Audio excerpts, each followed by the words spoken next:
Good morning. Good morning. We're back together again. And if people had seen what we were doing before we got back together. I plead the fifth. I will not say a word because I've been told not to. So if there's certain looks that are happening today, you know that there's a behind the scenes conversation about those looks to help people stay in check. She's looking at me right now. I don't understand what I did was so wrong. Although we all contributed to that conversation. So welcome this morning to S.I.T Social Issues Time. I'm Francois Booker Drew, and I want to welcome you and my wonderful, lovely, gorgeous co-host. Thank you. Gothamy Tildy. Thank you once again for being together and allowing this to just happen. So last time we talked about, and we're going to just jump right in, we talked about colorism. He did. So what was some of the feedback that you got? Because there was a lot. So oh my gosh, what I've been reading on Facebook after, we posted it on YouTube and Facebook, I mean, the conversations that have been going are amazing. And, people are really, really giving their, suggestions, their feedbacks, their opinions, which is really valuable to us. Right. So it's been great reading all of these comments. Yeah. So same here. And it's really been interesting because some are nonchalant about the comments, and about colorism, while others, obviously it affects them a lot more deeply, so it's been really fascinating to be able to read the comments from all over the world. Right. Good. And to know that this is a topic that all women struggle with. I mean, I think it was really interesting for me to see African American women begin to say, I didn't realize that other people had this same issue, and how this brings women together to further discuss and look at how we support one another. So we're going to continue that conversation about how do we support each other with our topic today on body love. Body love. Body love. In a good way. body love, yes. In a good way. The healthy way. In a healthy way. So we're going to show a clip because last week we were dying laughing. I brought this clip in and it was so funny to me. And so we're going to show this clip and kind of start off talking about body love. Hold on tight. I'm asking that by morning you make me skinny, Lord. Skinny. I want to be able to fit into the airplane seat without an extension. That's how skinny I want to be. God, I want to be so skinny. I turn around and people say, where did you go? Dear God, I know you can do it. I'm so skinny. I love it. Where'd you go? Love it. Absolutely love it. So although we laugh about that quite often for women, that's something that we want. Well, how many times have we actually sat there and prayed? Yeah, exactly. Please make me skinny. Or my favorite is, God, make this the composition of a carrot. Yeah. Even though it's like please chicken take fried the Snicker bar from my hand. Make it healthy. But why is it such an issue in our society as we talk about weight, and not from a health standpoint, because we know we want everybody to be healthy. Right. But it's a really a big issue for women in terms of how they feel about themselves and how they think others see them. Yeah. Why? That's the question of the century, right? Yeah. I mean, why? And I think it all goes back to self-esteem, self-confidence, expectations from others, and comparing ourselves way too much to others. And I think we're our worst critics. But then when society adds on, and the social media adds on, or media adds on, it makes us even more uptight, like, okay, I gotta be like this, I have to be like this.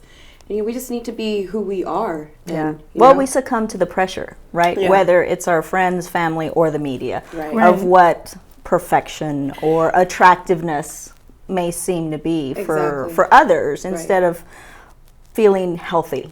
And that's an interesting point, because there's we hear that saying, oh, nobody's perfect, but yet society wants us to be perfect and flawless. So isn't that kind of contradicting the statement, hey, no one's perfect? Yeah. And it's confusing, I think, for women to try to accept themselves when you have these standards of beauty that have been established. So who really put those out? I mean, we know it's media, but is it something that women have decided? Do you think it's something that we have created, or is it something that men have created and we've accepted it? Where do you think it really came from? I think it's a little bit of everything, a little bit of everyone. a little bit of us, a little bit of media, a little bit of men, a little bit of, family, and what we're surrounded by. Right. I think all these external factors play a huge role in the way we feel about ourselves or the way we look. Well, because you can't blame the media without first taking a look to see what you're watching and what you're endorsing, what products you're actually purchasing. That's true. So you have to take responsibility for your own actions and what you're supporting in the media. Yeah, I agree. So let's look at our next clip and kind of talk a little bit further about. Which one is it? So it's our clip that, it's the next one. That's all I'm going to say. The next one. Whatever is the next one, that's what it should be. They was going to get some shots done on their buttocks. The last time Kiara Reed saw her mother, Waukesha, she was leaving her apartment and headed here to this place in Deep Ellum. She was feeling just fine because we was laughing and talking about stuff. But Waukesha never came home. Her body was found here at the salon. Police say the salon owner claims she was operating a place that does eyelash extensions. But Waukesha's family says she had been getting Brazilian butt injections. Every time she go get it done, she comes back, but this time she didn't come back. Waukesha's family believes that her body was left here overnight. Her appointment was at 6 o'clock on Wednesday evening. Her body wasn't reported found until Thursday morning. And her family says Waukesha's truck was parked right here where this truck is parked now. It hurts because my brothers are still young. I'm still young. Kiara says her mother has paid thousands of dollars for the injections. She went with her on one visit. Her mother told her how the process worked. She told me the needle was like real big, and it was real big and thick, and they'll pump like some white clear looking stuff inside your butt cheeks. The owners of the property tell News 8 they have evicted the renters. They too thought that they were running an eyelash extension business. DPD says Waukesha had no obvious signs of trauma and now have to wait for the medical examiner to find out how a healthy 34-year-old woman mysteriously died. Wow. So let's talk about what happens when beauty goes beyond. And so this is a classic example, and she's one of many women who have wanted to alter what they look like. In the first video, the guy's talking about being skinny, but you see in this one, this is someone who says, hey, I'm going to take some drastic measures that ended up costing her life. Yeah.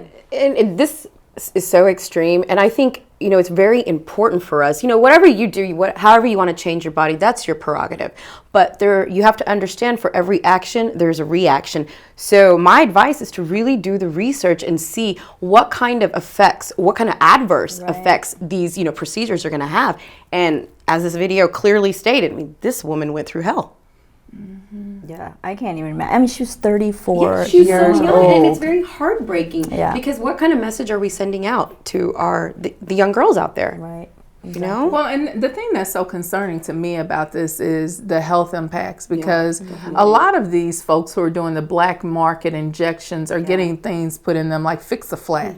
I mean, and cement. And so when that stuff begins to break up into your body and your bloodstream, the damage is not only toxic, it's deadly. And so the extremes that women will do to alter their bodies, and she was a beautiful young woman to begin with. So what was said to her made her feel that I have to look this way for people to accept me or like me or love me or whatever it is. Just like you said, I mean, it's amazing the extremes that we would take to look good, to please others, to be accepted.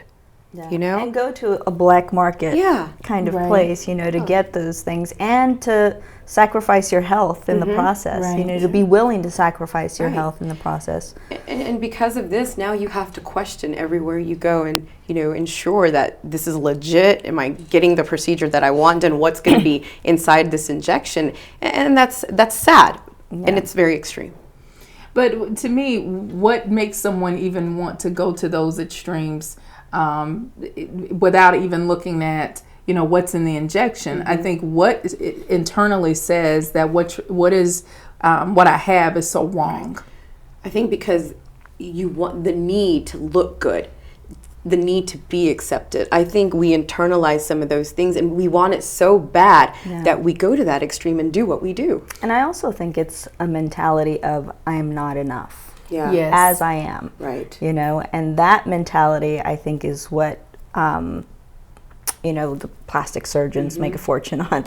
You know, is that I'm not good enough, I'm not pretty enough, I'm simply not enough. So they and we, I'll include all of us, do procedures that will make us feel good or want to feel good about being enough, or at least getting closer to being enough. You know. And I think that's what we have to understand, you know, the imperfections that we possess is what makes us unique. And it's what makes us us. Right. You know? But I think it's also damaging in relationships because when you think about how we airbrush everybody and we're talking about having this perfect body, and when women don't have that, we've set an expectation, I think, for men that you're going to look a certain way. And when that doesn't happen, you hear people getting divorces, you know, or even signing prenups that say, if you gain 20 pounds, you're out of here. Right. And so what we're basing relationships on is not about character or integrity or you being a good person. It's really about what you look like. And I think that's such a damaging message that we're sending not only for people that are adults, but for young people that when they get in relationships and he sees a stretch mark, is he out of here? Yeah. Right. And that's like walking on pins and needles, you know? It's like you go into a relationship, oh my God, what if my hair's not this way? What if, you know, my nose is crooked? What if, you know, I have flabby abs or something like that? Is he going to divorce me? Is he going to leave me? And that's really sad. That's really sad for an individual to feel that way. Well, and the other piece is the aging process. And I think it becomes detrimental because if this is what you're looking for in your 30s, then what does life look like for you when you're in your 40s and your 50s? And I think it's very interesting to see that as men age, we have a very different regard for what they look like. And as women age, they're dismissed and oh my God, we've got to keep up this certain facade. And when he gets gray, oh, it's distinguished. He's handsome. And then, you know, we're buying up Clairol like crazy. Dyeing our hair. I mean, and nothing wrong with doing that. You can see that I like that color. I Don't be enjoy dissing it. the I like that color thing. I understand that. But I also think that it's something to really consider about how do we view women in age and beauty. It looks very different. I feel like we're the scapegoats. Women are scapegoats in everything, you know, with beauty products, you know, aging, everything. It's always the woman. We have set high expectations for us, or society has set high expectations for us. Well, and we do it to ourselves too. You know, I mean, when we see somebody walking down the street with gray hair that's all natural, no makeup, what do we say to ourselves? What's the self-talk? You know, what's wrong? Yeah. People say, what's wrong? She's having a bad She needs some color. Right. You know, and it's true. And so what may have been started by an industry, we now perpetuate that way of thinking and the way we treat each other. Exactly. We add to it. We're all a common factor. We one are. way or the other. Well, what's interesting is you all both have been talking about media and the impact of media on how women see themselves in their body image. And so there's a video that got a whole lot of attention around, you know, body image, and it's Nicki Minaj's Anaconda video. Let's take a look at that video. Let's take a little peek. Hold on. He can tell I ain't missing no meals. Come through and fuck him in my automobile. Let him eat it with his grills. He keep telling me to chill. He keep telling me it's real that he love my sex. Hey, That's enough. okay. I have no words. I'm not going to say one word. Speak. No, You know, when you sent that video to take a peek at it and to use it, I thought, oh my gosh, this is so demeaning, at least for me, as a woman watching it. It is so demeaning and so unnecessary. I was kind of like, go through me. It's like I had no words, but I felt like so sad to see so many of those women, you know, and the positions that they were in, and sort of just being demeaned for their body and their, you know, there was nothing of substance to that at all, you know. I agree with Tilde. It was very difficult for me to watch. I think I watched 3 seconds. I'm like, okay, put my hands up, hit the stop button. I can't watch this anymore. And I think about these young girls that are watching it and what kind of message it's sending out to them.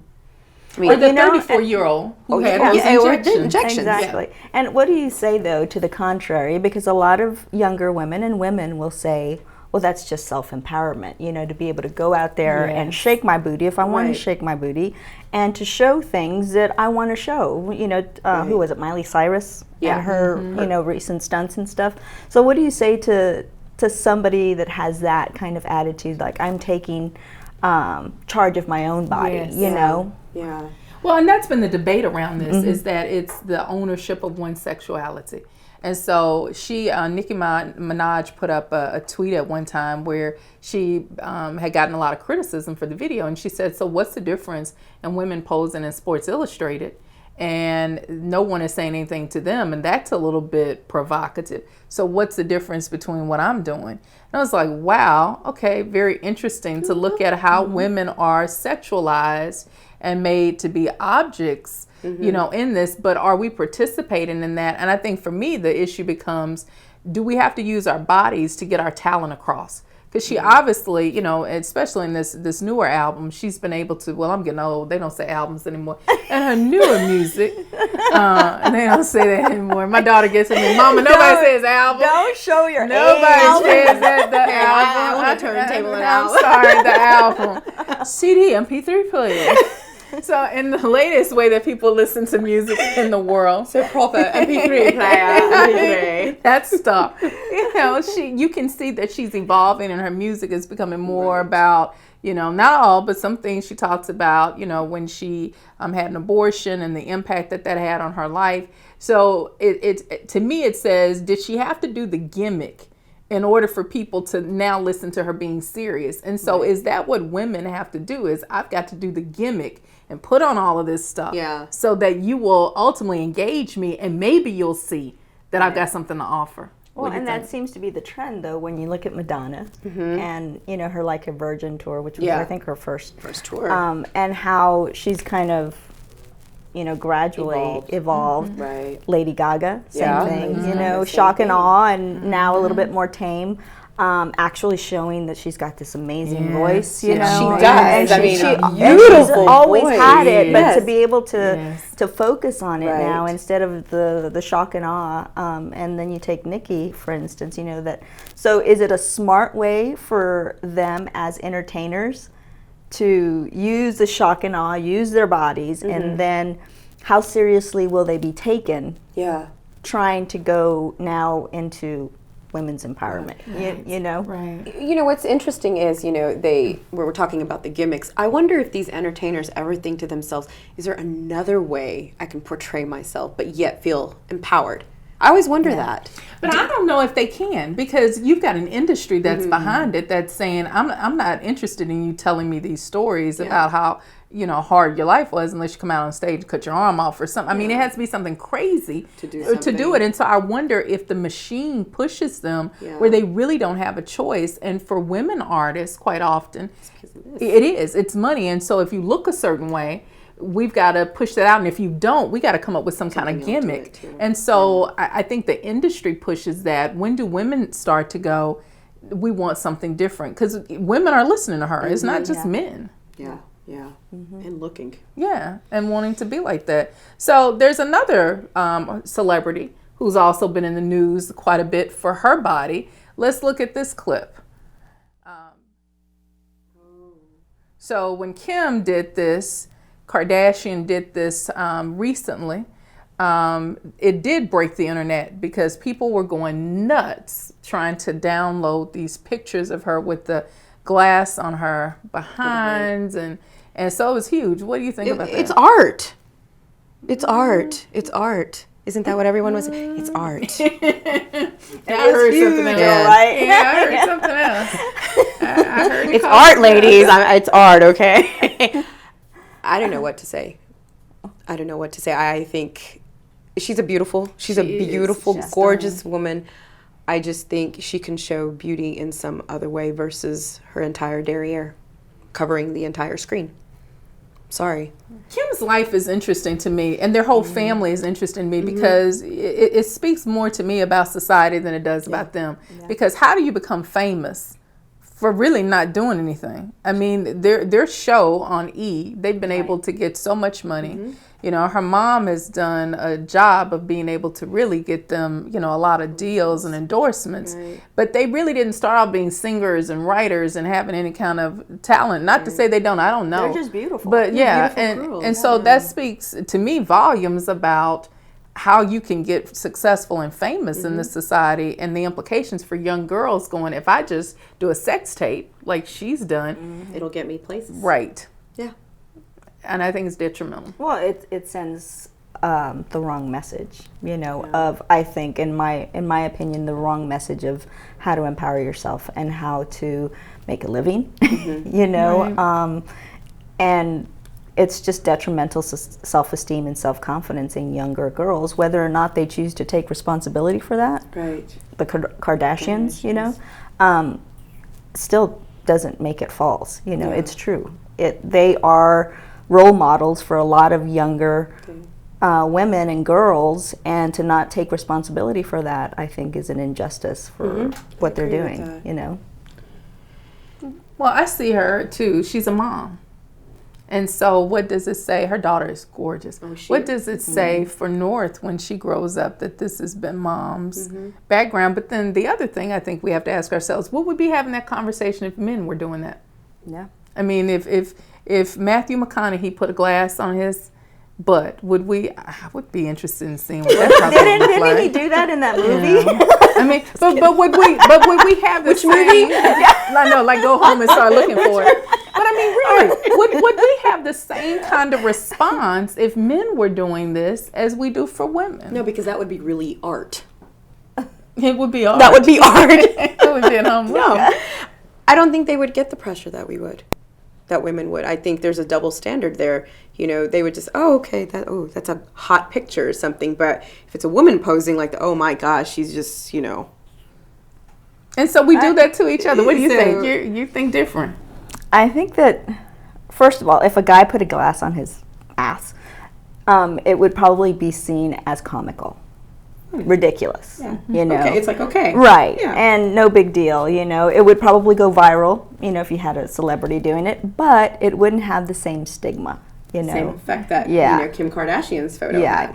You're not going to necessarily worry about young guys doing the same thing, you know. Or when, Mom, look. Yeah.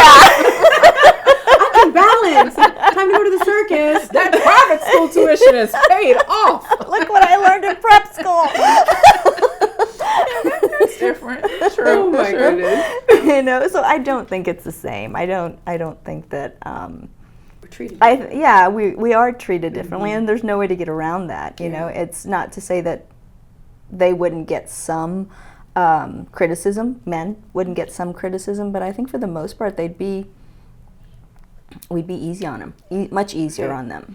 Because you would see it and you talk about it for 2 days. It's all over social media for a couple of days and it's forgotten. But look, Kim Kardashian's photo, it's still out there. People are still talking about it. People are still posting it. So that stigma, it remains, you know? Yeah. And I'm not going to be able to get that out of my head. I mean, she's going to be, I need a drink. Oh, God. I can't get that ass out of my head. I'm traumatized. Sorry. So let me ask you this. For women of color, what's the impact of this? Because there are cultural dynamics, because we've talked about this and I've talked about it's interesting because the standard of beauty is for African Americans, it is about having that big butt. You know, that has been something that's emphasized, and yet you have another standard of beauty that says that's fat.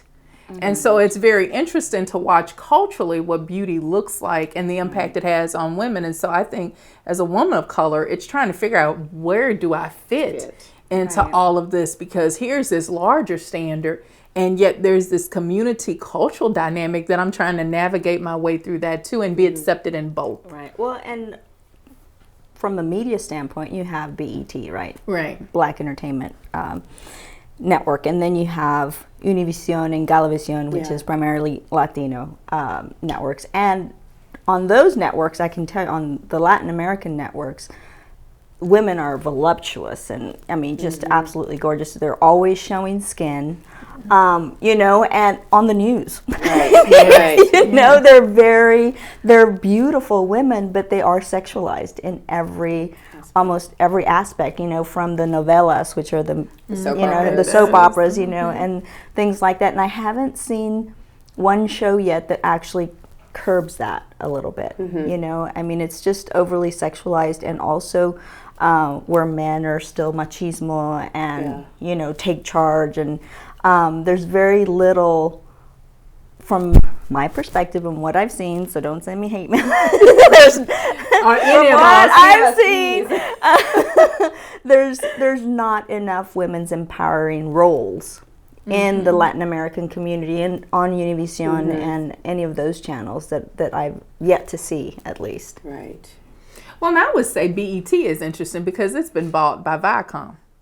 So that gives a very different take, you know. So when you look at, like, at one time 106 and Park was the video show, and they've had a number of shows, but a lot of the videos that you were seeing were, you know, to last week's point, very light complected women, long wavy kind of hair, but had these, you know, figures where she's little bitty waist, really big butt, you know, and it really, I think, sent messages to young girls of, one, about color, that the only way I'm going to be accepted is to be fair complected and have, you know, this hair, but I have to have this certain body size. And so it's something to watch, where men, even in the African American community, are going between this voluptuous look, but also looking at something really small because of what, you know, you've seen all your life as this is better than what you are. So what's so interesting is, like, you know, body size has evolved throughout the years. I mean, if you look, like, back when the earth was cooling, you know, the women were beautiful, very voluptuous, and now, as like every generation, you know, they get smaller, and smaller. You know, some parts of your body need to be a little bit more enhanced, where other parts of your body need to be really small, because that is what is attractive to the male's eye. Yeah. You know? So. Do you think some shows, though, like, I'm thinking of the media for us here in the U.S., you know, I think some shows are actually trying to do a better job. Like even Disney, I think, put out new characters and new sizes for those characters, not making them as little, you know, the waist size, more realistic. Right. So do you think that our media here in the U.S. is doing a better job now than they were before, or? I don't know. You know? I think it might take a little bit more time. Maybe they're trying. It's not completely there, but they're trying. Well, and I think when you look at Dove and what Dove is trying to do with women, I think it's such a great opportunity to have conversations. And we actually have, you know, a clip from Dove, and I think that can really trigger some conversations. So let's show the clip. Had a big jaw. Yeah, they're brown eyebrows, dark brown eyebrows. Okay. I didn't know what he was doing, but then I could tell after several questions that he was drawing me. Tell me about your chin. I guess I haven't really compared it to anyone else's chin, but especially when, like, I smile, I just feel like it kind of protrudes a little bit. What would be your most prominent feature? I kind of have a fat, rounder face. The older I've gotten, the more freckles I've got. So this was really great if people can watch this whole video, where you've got women really talking about what's wrong with them, when here's this artist who sees them so different than they see themselves, and the self-talk that we do. But I love the fact that Dove is taking on these amazing campaigns and looking at the variety and diversity of women and the beauty. Yeah. Dove does it again, I'm telling you. I encourage our viewers to, you know, watch this entire video. I mean, it's a beautiful video, and it actually brought tears to my eyes, you know, because I was one of those where I didn't feel good about myself, and I actually thought about, you know, getting some sort of surgery done. Because I gained weight, and I think as we get older, we're like, oh my God, we want to fix some things. So I'm guilty for that. But I thought to myself, you know what? It's not probably the right way to go about it. Let me just exercise and diet and do it that way, and then just embrace who I am. Well, and I mentioned to you all, I had done the same thing. That years ago, after I had my daughter, I was so concerned about how I'd gained, you know, this tire, and I went and did these shots. And it was like at one time you would do like 12 shots in one sitting in your stomach, and it was so painful. And you'd wrap up, and so the goal was my stomach is going to go in, and for a little bit it did.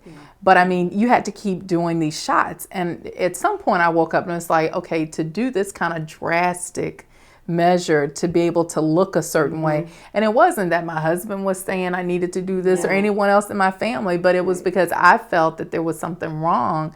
I needed to do something so drastic.